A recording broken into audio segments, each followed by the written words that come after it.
So, this first video focuses on Jewish views about the nature of God.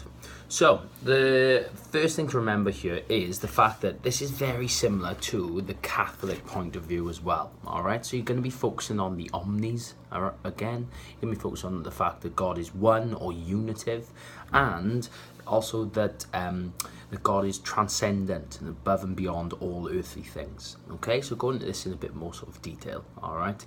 That, firstly, Jews believe that God is one. All right, and the reason for that is you're back to what's called the Torah that says God is one. It's a really difficult point to remember, I know. All right, now the impact of that, right, is that it reminds you that they should focus their worship on God and God alone. All right, so that's the first reason. The second one is the fact that God is omnipotent, all right, and creative. So if you can link these together, it just gives you understanding of what Jews believe about God, that greater depth, okay? So, the fact he's omnipotent and creative, you're talking about Genesis, about the fact that God created the world in the creation story. The impact of God being all-powerful is that anything is possible with him. I'm hoping this is ringing a bell, because it was the same things you were saying for the Catholic answer as well. Now, point 3 is the fact that God is omnibenevolent. Now, for this, if you want to make a point to be really strong, all right, or back it up with evidence to be really strong, you can talk about God, God's covenant with Abraham, or you can speak about the fact that Jews were God's chosen people. And you could also say about the fact that God is all loving, and he showed this towards Jews when he led them, it's called that he supported Moses through the Exodus. All right, so you can use those ones there.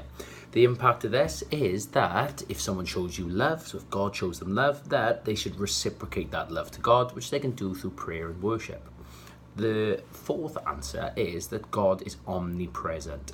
Now, the reason for this is that Jews believe that God isn't a human being, that instead he is a continuous presence everywhere. All right, so you might want to say the fact that when God breathed life into Adam, all right, but the fact that he's present within us, you can say about it being present within the world, the fact his fingerprints are all over the world, the fact that he created it. You could also link it to the Ner Tamid, okay, in the temple, about the fact that it reminds us of God's constant presence in the world. The impact of that on the lives of Jews is that it helps them understand that God is always there for them. He's always watching over them. That sort of idea. The fourth point is that God is transcendent, above and beyond all earthly things. And the answer to this one is quite similar to the fact he's omnipotent, the fact that anything is possible with him. But more importantly, it also helps us to understand that sometimes that things may happen in our lives that we don't understand. We might think, well, why has God done that? That doesn't seem like a loving thing to do, such as the existence of evil and suffering. Okay, that it helps Jews to understand that, look, in our lives, sometimes God will do things that are beyond our understanding. And the evidence you can use to back this up in your answer is the fact that it says that, so God teaches that his ways, all right, or my ways are higher than your ways, and my thoughts than your thoughts. All right, so that gives us the idea that God is obviously is above human beings.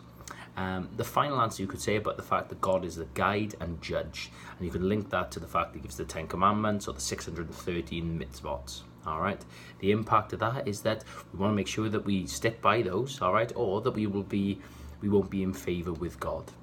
Now, this could come up as an evaluation question.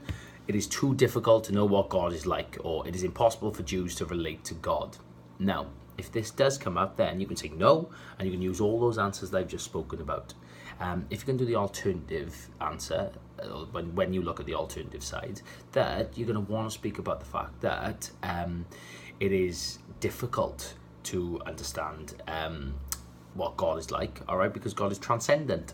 Okay, and obviously we can't relate to that, all right? And once again, that God is described as being perfect, or that the omnipotent, omnibenevolent, those sort of answers, that they're difficult for us to be able to relate to, because we can't be those things. And I suppose you could say the final one is that when it comes to being omnipotent, omnibenevolent and omniscient, well, if God is those things, then why does he allow things like evil and suffering to occur? Because obviously that causes pain, which shows that he's not omnibenevolent. Or why didn't he intervene? Is he not all powerful? All right, why did he give us free will if we were going to misuse it? Is he actually omniscient? All right, so you can use those for the alternative side of the argument. So this concludes the video on Jewish views on the nature of God.